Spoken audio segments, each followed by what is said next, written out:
eu quero te desafiar a crescer espiritualmente. A gente faz planos para todas as áreas da nossa vida. A gente faz planos de melhorar no trabalho, de obter um emprego que nos dá um salário melhor, ou até de negociar com o chefe para termos um emprego melhor, um salário melhor. A gente programa talvez de ter uma casa própria, ou mudar de casa, uma casa maior, alguma coisa assim.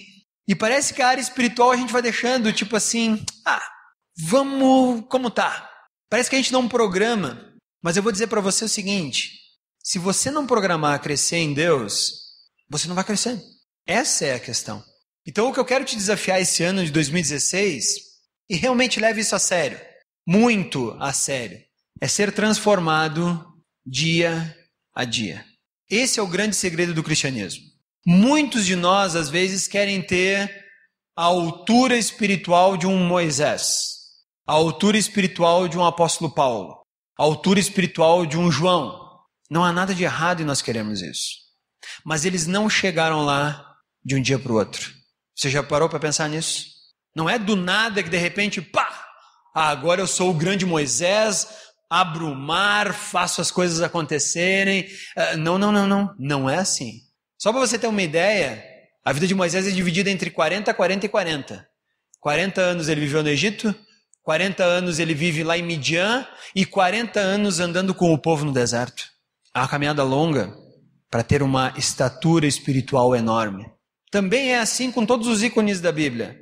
A gente acha que a gente quer dormir hoje e amanhã acordar um super espiritual. Não é assim que acontece.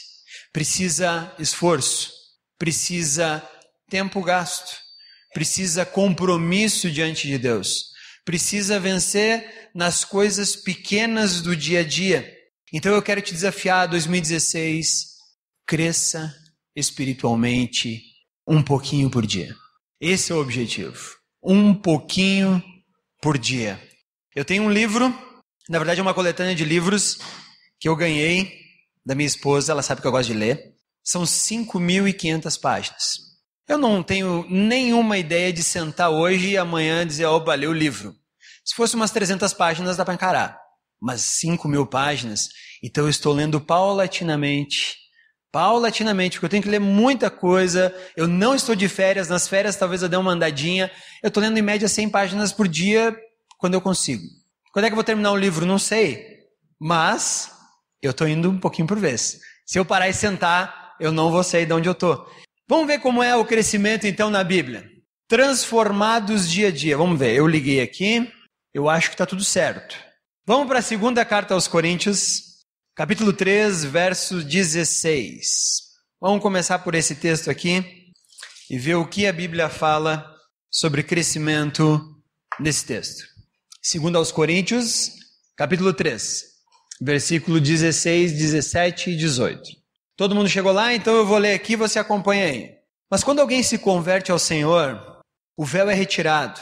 Paulo está falando aqui aos Coríntios, está contando uma história de Moisés, como ele usava o véu, e como quando ele se encontrava com Deus, o véu era retirado, depois ele usava o véu, mas a sequência diz assim, quando alguém se converte ao Senhor, o véu é retirado. Ora, o Senhor é Espírito, e onde está o Espírito do Senhor, ali há liberdade. E todos nós, que com a face descoberta contemplamos a glória do Senhor, segundo a imagem, estamos sendo transformados com glória cada vez maior, a qual vem do Senhor, que é o Espírito. Então a transformação que eu devo operar na minha vida, isso é cristianismo. Já falei várias vezes para vocês aqui, mas não tenho medo de ser cansativo. Cristianismo é o processo pelo qual eu estou sendo transformado paulatinamente mais parecido com Cristo. Isso é cristianismo. Qualquer coisa fora disso é religiosidade e cristianismo não funciona com religiosidade. Cristianismo é eu ser a cada dia mais parecido com Jesus. E aqui Paulo está dizendo que isso acontece devagar, dia a dia, paulatinamente. É um processo, não é uma mágica instantânea na qual eu sou transformado de Edgar diretamente para a imagem de Jesus. Mas é um processo no qual eu preciso ser lapidado e muitas áreas da minha vida precisam ser quebradas. precisam ser destruídas. Muitas fortalezas no meu coração e muitos valores que eu tenho precisam ser transformados, a ponto de que, aqui a pouco, em algum momento, eu serei parecido com Cristo. Talvez não na sua imagem facial, mas nos seus valores, na forma como eu vejo o próximo ao meu redor, na forma como eu trato com as pessoas ao meu redor, naquilo que eu valorizo como ser um grande ser humano, por exemplo. Tudo isso vai sendo transformado paulatinamente, devagar, na medida que eu permito o trabalho de Cristo acontecer na minha vida. Vamos para um outro texto, vá algumas páginas aí, vá para o livro de Efésios, capítulo 4. Já falei para vocês, Efésios é o meu livro de Paulo favorito, mas Efésios capítulo 4, 22, também fala sobre transformação. E aí Paulo diz assim: quanto à antiga maneira de viver, vocês foram ensinados a despir-se do velho homem, que se corrompe por desejos enganosos, a serem renovados no modo de pensar e a revestir-se do novo homem, criado para ser semelhante a Deus, em justiça e em santidade proveniente da verdade. Aqui eu mostro para vocês o porquê que o cristianismo não tem a ver com a roupa que eu visto, não tem a ver com o lugar que eu frequento, comprimento do meu cabelo. Cristianismo, nós somos incentivados a transformar o nosso modo de pensar. É uma transformação interna. É uma transformação que acontece dentro do meu coração, na minha forma de me expressar. Uma vez um sábio falou, Descartes, um filósofo francês, penso, logo existo. À medida que eu sou transformado no modo de pensar, Cristo vai existindo na minha vida. Mas o meu modo de pensar é o dele, não o meu. Por isso que é interessante quando algumas pessoas perguntam assim: eu quero justiça. Que tipo de justiça você quer? Porque se eu sou um cristão, eu quero a justiça divina. Se eu não sou cristão, a justiça que eu quero é a vingança. Essa é a grande diferença. Justiça Deus opera. Qualquer coisa fora disso é vingança. É um sentimento que brota no meu coração. Mas se é de Cristo, aí sim, o meu sentimento é de justiça. Então, sejam transformados no modo de pensar. Então, o que Paulo diz? Quanto à antiga maneira de viver, vocês têm que tirar, vocês têm que se despir disso. E a serem renovados no modo de pensar, e aí sim vocês são revestidos do novo homem. E esse homem, ele é semelhante a Deus em justiça, santidade, proveniente da verdade. Essa é a estatura espiritual de uma pessoa madura. Todo cristão maduro tem que se parecer com isso aqui. Nós lemos, nós achamos bonito, nós achamos legal, mas e aí? E aí? Como operar esse crescimento em nossas vidas? É isso que eu quero conversar. Mas antes vamos para a carta de Tiago, mais uns textos agora, senão você vai dizer assim, não vale, pegou só texto de Paulo. Aí eu vou dizer, não, olha ali, olha Tiago, e olha o que Tiago fala, logo no primeiro capítulo, no segundo versículo já, ele revela o plano da carta dele. Tiago, capítulo 1, versículo 2. Meus irmãos, considerem motivo de grande alegria o fato de passarem por diversas provações, pois vocês sabem que a prova da sua fé produz perseverança. A perseverança deve ter ação completa, a fim de que vocês sejam maduros e íntegros, sem lhes faltar coisa alguma. Toda ação de Deus, mesmo que doa, é o que ele está dizendo aqui, considere motivo de grande alegria passar por provações, tem um objetivo. E o objetivo é nos tornar maduros e íntegros, sem que nos falte coisa alguma. Quando eu olho para a Bíblia, eu vejo que o processo de Deus com cada pessoa é paulatino, é lento, mas é transformador. Não é uma cirurgia bariátrica onde hoje eu sou operado e daqui a um mês eu perdi 30 quilos. Não é assim. Mas é um emagrecimento paulatino, onde eu vou perdendo 1 quilo, 2, 3, e quem sabe lá no fim de 5 anos eu posso ter perdido perto de 30 quilos. É mais ou menos assim o que Cristo vai operando em nossas vidas. Então eu pensei em muitas etapas do processo de crescimento. Mas para o bem de vocês, eu vou usar apenas 3. Eu dividi o processo de crescimento em 3 grandes blocos. Mas eu não vou falar os pormenores. Eu vou usar 3 passos, porque eu acho que esses 3 passos já nos dão uma ideia interessante de como crescer espiritualmente.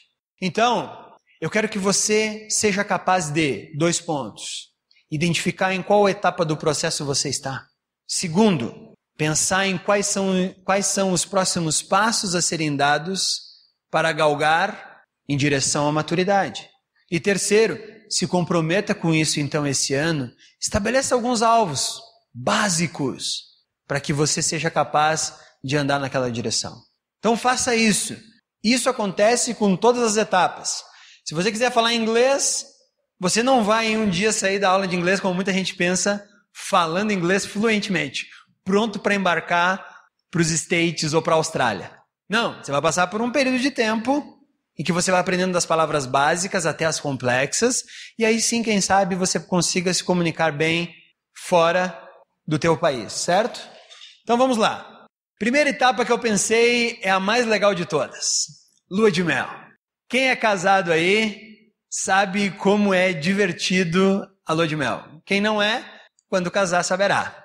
Se não casar, não vai saber. Mas, tudo bem, não tem problema. Eu lembro da minha lua de mel. Minha lua de mel ela durou 2 dias. Por quê? Eu tive uma crise, meu apêndice suporou e eu fui para a mesa de cirurgia da segunda-feira. Eu casei no sábado, segunda-feira de noite eu estava na mesa de cirurgia em Florianópolis, abrindo o meu apêndice e tendo ele retirado. Então imagina que lua de mel fantástica. Por quê? Porque suporou e eu só saí do hospital, eu casei dia 31 de janeiro, entrei no hospital dia 2 de fevereiro e só consegui melhorar na metade de março, depois de 3 cirurgias para eliminar as infecções. Foi linda a minha lua de mel. Soro, sopinha, todo mundo vindo orar, entregando a alma, tipo, ó, foi, vamos arrumar um outro aí para a futura viúva. Foi feia a coisa. Mas Deus foi misericordioso, ouviu minhas orações. Acho que ouviu os da minha esposa, se ela pediu para ficar bom, vai que ela estava pedindo, ó, leva. Já me arrependi mesmo, deixa assim, né? Mas Deus foi misericordioso comigo. Mas como é que era caracterizada a lua de mel? Primeiro, a lua de mel é caracterizada por muito entusiasmo e muito fervor.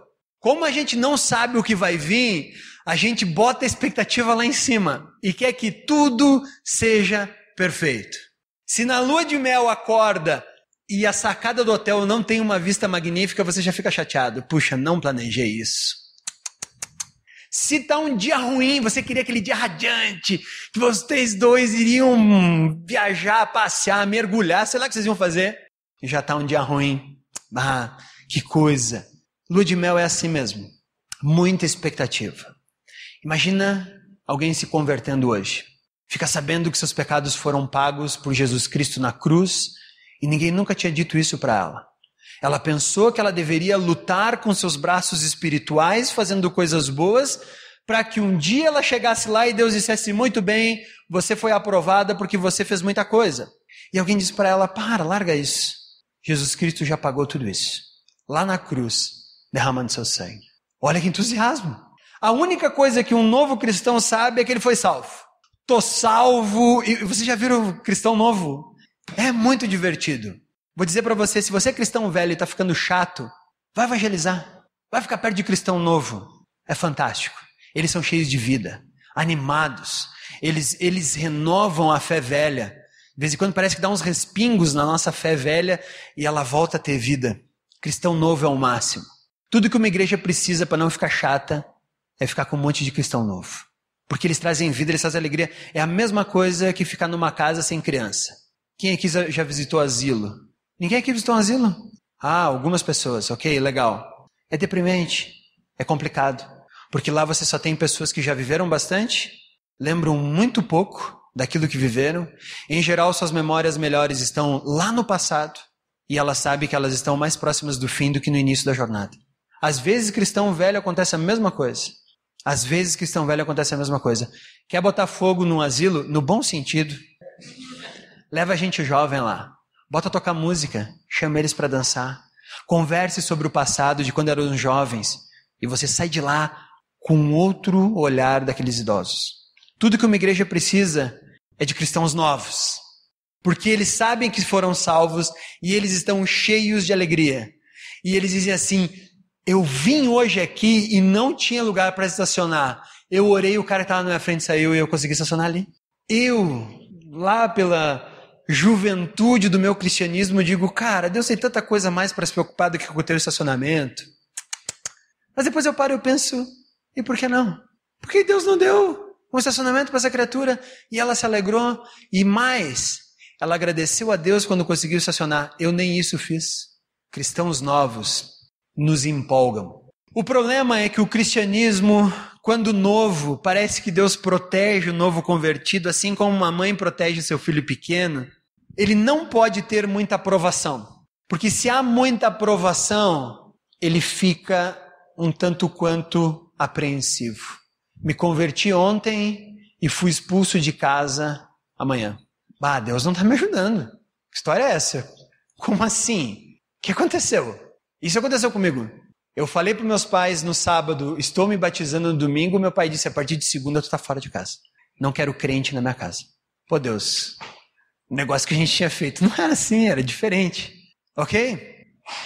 Cristão novo não pode ter muita aprovação, porque ele ainda é pequeno. Ele está aprendendo a andar, ele está dando os próximos passos. Eu não posso mandar crianças para o meio da guerra, porque... Primeiro, porque elas não sabem atirar. Segundo, porque elas não sabem lutar. Terceiro, porque elas verão que os inimigos são muito mais fortes do que elas. Quarto, porque elas não terão estômago para ver o que acontece numa guerra. Então, cristãos não podem, desde novos, passar por muitas provações. Cristãos não podem passar por sentimentos ruins, porque isso também vai abalar a fé deles. Isso também vai deixá-los desestabilizados. E cristãos novos não conseguem passar muito por dificuldades porque são crianças. Como você tem passado pelas dificuldades da tua vida? Porque se você não aguenta dificuldade, você está no maternal espiritual. Essas teologias que falam por aí que cristão não passa por dificuldades só serve para bebê cristão. Porque não me parece isso que Paulo está falando. Porque lá em 2 Timóteo, a última epístola que Paulo escreveu, Paulo chega a uma conclusão dizendo assim, combati o bom combate. Guardei a fé. E ele vai começar no capítulo 2 dizendo para Timóteo que um militar não se preocupa com a vida civil. Um atleta não pode pensar no que acontece fora do campo de corrida. Então Paulo está dizendo que cristianismo é sim enfrentar dificuldades, não no início. Então se você é um cristão que não consegue passar por dificuldades, então você precisa aprender paulatinamente a crescer. Paulatinamente. Eu não sei se quantos de vocês sabem, mas eu fiz boxe. Boxe é o meu esporte favorito. Depois ciclismo. Em terceiro lugar, futebol. Eu não consigo mais fazer boxe. Meus horários não fecham com o meu professor. Depois ele foi morar no Rio e tal. E eu gostava muito dele. Nós tínhamos uma boa parceria. Mas eu lembro a primeira vez que eu botei uma luva de boxe. Ele botou um protetor bucal em mim. Colocou um capacete de esponja. E eu entrei no ringue. Faceiro! É agora! E fui pra cima com tudo. Tomei um pau. Na época ele era o campeão gaúcho de pugilismo e eu estava no segundo, terceiro dia. Eu tinha aprendido os golpes básicos no dia anterior e depois fui pra cima. Eu disse, cara, que história é essa? Ele disse, ok, para você ser um bom boxeador, a primeira coisa que você precisa é... E eu disse, aprender a bater. Ele disse, não, apanhar. Como assim apanhar? Se você não souber apanhar, o primeiro golpe que você levar numa luta vai te desconcentrar. E ali está a tua derrota. Não existe pugilista que nunca tenha levado um soco. Existe pugilista que sabe levar um soco, mas sabe continuar na batalha. Tá, fez sentido. Apanhei muito, mas fez sentido. Não existe cristão que nunca tenha levado um soco no seu cristianismo. A pergunta é, o que um soco faz com o teu cristianismo? Te abala? Você já baixa a guarda? Você já se senta e começa a chorar?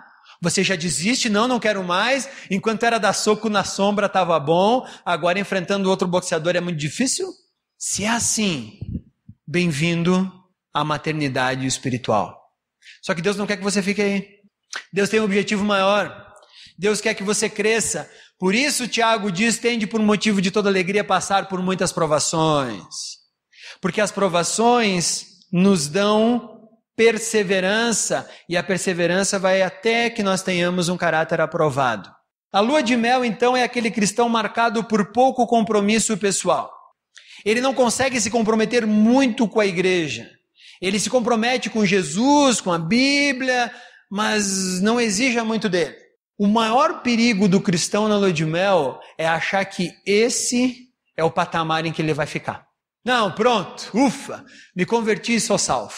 Não, você tem que crescer espiritualmente. Deixa eu aqui, tá tão legal aqui. A piscina tá morninha, a água chega até a cintura. Me deixa aqui. As encenações religiosas, às vezes, anestesiam esses cristãos. E até podem dar a impressão de que nós já chegamos lá. Mas a verdade é que o cristão imaturo, ele adora uma celebração religiosa, porque é confortável. Ele sabe a hora que tem que sentar, ele sabe a hora que tem que levantar, ele sabe quando ele precisa responder, ele sabe o que ele não precisa responder, ele sabe o teatro que ele tem que fazer, e aí ele vai dizer, viu, eu sei tudo do teatro, decorei o script, olha que legal, sou um maduro. Só que sempre é o mesmo roteiro. Imagina você assistindo o mesmo episódio de Chapolin Colorado por anos e anos e anos. O que acontece? Você enjoa. A não ser que você tenha algum problema intelectual, vai enjoar. Vai enjoar. Parece que muitas igrejas estão querendo que os cristãos sejam como essas pessoas aí. Que vejam o mesmo episódio todos os dias, saiam de lá alegres e contentes e dizem que isso é cristianismo. Isso é cristianismo. Podem ir para casa, vocês cresceram espiritualmente. Quanto? Nada. Porque viram o mesmo episódio de Chapolin Colorado todos os dias. O cristão maduro cresce e ele vai para o próximo passo. E o próximo passo eu chamo de período de acomodação. Período de acomodação, o que acontece com o período de acomodação? Primeiro, é hora de solidificar as bases. Esse é o período de acomodação. É a hora de aprender a lutar. Elementos negativos para um cristão que está no período de acomodação são oportunidades de crescimento e desenvolvimento espiritual. Não de choro, não de lamento, mas de crescimento. O cristão maduro precisa aprender a conhecer seus limites. E por isso, quando ele mais chega perto de Deus, mais ele se acha pecador. Mais ele se acha pecador. No período de lua de mel, o que o cristão sabe, fui salvo. E ele vai chegando perto de Deus e ele vai dizendo, nossa, como eu ainda sou pecador. Isso continua chegando mais perto. Porque aí ele vai vendo o quanto Deus é grande e o quanto ele é limitado diante desse Deus. Alguns querem, na sua fase de lua de mel, ordenar a Deus. Deus, eu mando isso, eu ordeno aquilo, eu repreendo tal coisa. Mas quanto mais ele vai chegando perto, ele vai dizendo, foi esse o Deus que eu repreendia, mandava e dizia o que ele tinha que fazer? Me desculpa porque eu não sabia o tamanho que tu tinhas, a santidade que tu tens e o quão governante do universo você é. Desculpa por eu, do tamanho de uma formiga, tentar mandar em você o Criador de todo o universo. Esse é o cristão em desenvolvimento. Ele vai aprendendo a imitar Cristo. Ele vai aprendendo aos pouquinhos a fazer a mesma coisa que o mestre fazia. E aí então o que acontece? Voltando para o box. O meu professor nas primeiras aulas, depois de apanhar a primeira, ele cantava, agora eu vou dar um cruzado. Eu vou dar um jab, eu vou dar um direto, eu vou dar um gancho. E eu sabia defender quando ele falava isso. Então era fácil. Eu fui aos poucos aprendendo a imitá-lo. Aí então foi sendo cada vez mais fácil para que eu aprendesse toda a ideia do pugilismo. O cristão em amadurecimento, ele vai aprendendo a imitar Jesus. Alguém te ofendeu? Perdoa. Por quê? Porque Jesus perdoa. Ah, ok, estou entendendo. Alguém agiu mal com você? Pois é, mas não retribua com a mesma moeda. Por quê? Porque Jesus diz que ninguém deve retribuir mal com mal. Ok, estou entendendo. Você tem que ser honesto, você tem que resplandecer a tua luz. Por quê? Porque Jesus disse que nós seríamos o sal da terra e a luz do mundo. Ok, estou entendendo. Ele vai aprendendo a imitar o mestre devagarinho, paulatinamente. É uma pessoa que vai conseguindo, às vezes, imitar o mestre, às vezes não. Às vezes ela pode dizer, puxa, mas é difícil. Eu sei que Cristo teria feito aquilo, mas eu não consegui fazer naquele momento. Ok? Quem sabe Deus vai te dar nova oportunidade para exercitar isso lá na frente. No trânsito, alguém cortou a tua frente. Ah não, agora vai ver, eu vou acelerar, ele vai ver onde é que eu vou meter ele. E aí você vai e faz. E aí você dá aquela risada, ah, viu, bocó? Mas aí na próxima esquina tu tá pensando assim, puxa, o que eu fiz? O que eu ganhei com isso? Né? Qual foi meu benefício? Aí você para pensar, o que Jesus teria feito? Provavelmente Jesus teria dito, vai querido, pode ir, a pista é tua, vá lá. E tomara que não te aconteça nenhum mal pelo modo tão indisciplinado como você dirige. Que Deus proteja a tua vida. É isso que Jesus faria, não é isso que eu faço. A mulher deu o troco errado? Ah, estava orando para Deus pedindo um dinheirinho, tá aqui ó, 10 reais a mais agora. Se é 10 reais a mais para você, é 10 a menos para a menina do caixa, devolve. Devolve, vai ser descontado do ordenado dela. Para que ficar com esse dinheiro que não é teu? Vai aprendendo devagarinho a imitar o mestre. O grande problema do cristão em acomodação é o desafio, ou ele cresce, ou ele esfria no seu relacionamento. Aí vem as duas possibilidades. Ou ele vira um cristão em crescimento, ou ele vira o cristão rabugento. Qual que é o cristão rabugento? É aquele que não está mais na lua de mel, já se decepcionou suficientemente com algumas questões da sua vida, mas não quer mais crescer. Ele vê tudo de mal com a possibilidade de tudo ficar ainda pior. Então ele vê um novo cristão e ali orou e conseguiu a vaga. Espera daqui a 2 anos, vamos ver se tu vai agradecer alguma coisa. Eu sim sou um cristão maduro que já apanhei o suficiente. Não, querido. Você é um cristão que estacionou aí, infelizmente, optou por não crescer. Ficou um cristão rabugento, chato. Ficou o Sr. Wilson lá do Denis Pimentinha. Ou, não sei, quem você pensa em alguém rabugento. Talvez você pense em você mesmo. Então olha para o espelho. O cristão em acomodação corre o risco de estagnar. Não quero fazer isso. Não faça isso, porque é um erro tremendo. E aí então o último estágio é o estágio da maturidade. Esse aqui é o nosso alvo. É isso que nós precisamos fazer. Primeiro, o cristão maduro tem pleno conhecimento de quem Deus é. Como Deus é para ti. O cristão maduro, ele tem pleno conhecimento, ele diz, e ele ainda fica abismado com o tamanho de Deus. Ele tem conhecimento pleno de quem ele é. O cristão maduro, ele sabe o tamanho de Deus e ele sabe o seu próprio tamanho diante de Deus. E diante das pessoas também.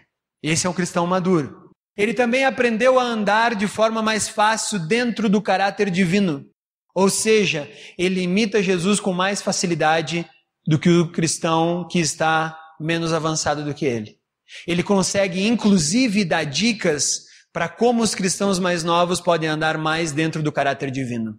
Ele passa a ser alguém que acompanha os mais novos. Ele vira um pai espiritual. É aquela pessoa que tem um conselho certo. É aquela pessoa que quando dá tudo errado, você pensa assim, tá, vou ligar para quem? Antes do 190. Vou ligar para fulano. Fulano pode me ajudar. Fulano tem uma dica a dar. Meu casamento está acabando, não sei mais o que fazer. Quem poderia me ajudar? Eu acho que fulano podia me ajudar. Esse é o cristão maduro.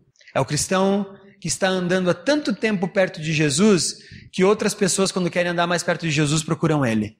E perguntam assim, qual foi o caminho que você passou para chegar até aí onde você está? E ele diz, foi por aqui, ó, pode vir. Pode vir porque eu passei por esse caminho. Uma igreja precisa ter também muito esse tipo de cristão.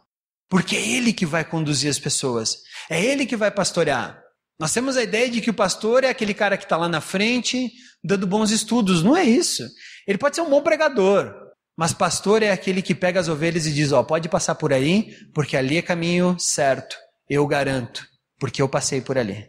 E eles pastoreiam um rebanho. E eles vão conduzindo as pessoas a essa maturidade. Também é um cristão que passa a pensar menos nele mesmo e nos seus próprios interesses. Eu lembro de João Batista, quando ele disse assim, algum discípulo dele chegou para ele e disse assim, ô João, sabe aquele Jesus que tu batizou lá? Pois é. Aquele cara está batizando mais gente que nós. Onde é que já se viu a petulância daquele Jesus lá? Está batizando mais gente que a gente. E aí o que João falou? Eu disse para vocês que eu não era o cara. Ele é o cara. E eu disse isso o dia que eu batizei ele. Então é necessário que ele cresça e eu diminua. Eu vejo muito cristão por aí querendo formar o seu próprio reino, a sua própria glória, os seus próprios seguidores, e ele se torna cada vez mais um bambambam. Está errado. É necessário que eu diminua para que Cristo cresça. A placa que tem que ter na frente de uma igreja, quando ela tem placa, é Jesus Cristo, Igreja de Jesus Cristo. Ponto. Não precisa ter nome, não precisa ter foto, não precisa ter nada de qualquer pessoa. Qualquer cartaz com um grande pregador em qualquer cidade por aí, não deveria ter nome nem foto do cidadão, devia ter apenas assim, venha escutar a palavra que Deus tem para você hoje. Ponto. Ah, mas quem vai falar? Jesus. A mula que ele vai usar? Não sei. Ele usa a mula que ele quer. Não foi assim com Balaão? Balaão não enxergou o anjo, a mula enxergou. Deus, além de fazer a mula ver o anjo, tem que fazer a mula falar. Ô jumenta, fala aí pro rapaz aí, que você está vendo o que ele não consegue. Então quem vai falar na igreja hoje? Eu espero que Jesus. O jumento que ele vai usar, qualquer um. Importa que ele cresça e eu diminua. Um cristão maduro vai diminuindo à medida que Jesus vai crescendo na vida dele. Ele não tem mais o seu próprio reinozinho. É o reino de Cristo na sua vida. Esse é o cristão maduro. Ele precisa, o cristão na maturidade, continuar crescendo. Ele não pode achar que chegou lá, porque se ele achar que chegou lá, ele diz, bom, não tenho mais onde crescer, estou aqui na altura de Jesus Cristo, eu e ele somos quase a mesma coisa. Não. Lembra que a primeira premissa de um cristão maduro é sabe quem Deus é e sabe quem ele é. Então ele sabe que ele é pequeno, limitado, que ele depende única e exclusivamente do próprio Deus para continuar crescendo. O reino não é dele. O reino é de Deus. Ele é só um pequeno, mero instrumento nas mãos de Deus. Como você está? Em que ponto da caminhada você está? Qual é o ponto da caminhada que você quer quando nós terminarmos 2016? Que tipo de cristianismo você quer continuar levando? Esse é meu desafio para você em 2016. Queira crescer, dia a dia. Queira crescer paulatinamente na direção do Deus maravilhoso que nos salvou. Se você está no início, não tem problema, cresça. Se você está no período de acomodação, não tem problema, cresça. Se você está no período de maturidade, não tem problema, continue crescendo. Vamos orar? Senhor Jesus, nós agradecemos que Tu colocaste diante de nós o Teu caminho. E Tu pedes para que nós andemos nesse caminho. Mas para isso nós precisamos crescer paulatinamente. Nós precisamos crescer dia a dia. Nós precisamos ser cada vez mais transformados à Tua imagem conforme a Tua semelhança. Foi para isso que nós fomos colocados aqui nessa terra. Foi para sermos o Jesus Cristo que as pessoas vão enxergar. Por isso, se cada um de nós não ficar cada vez menor e Tu não ficar cada vez mais grande em nossas vidas, as pessoas não verão Jesus. Elas verão a nós. Elas verão nossos argumentos. Elas verão nossos valores. Mas à medida em que vamos nos tornando pequenos e Tu vai se tornando grande em nossa vida, as pessoas vão te enxergando. As pessoas vão vendo Teus valores. As pessoas vão te percebendo em nossas vidas. E aí sim, nossa missão é completa. Porque ao nos ver manifestando Tua presença, elas também vão querer a presença de Jesus Cristo em suas vidas. Então, Pai, que em 2016 sejamos pessoas menores, para que Tu sejas grande em nós, a fim de andarmos na direção da maturidade, sempre obedecendo aquilo que é o Teu papel para nossas vidas. Em nome de Cristo, nos dá fé, nos dá perseverança, nos dá esperança de crescermos nessa direção. Em nome de Cristo. Amém.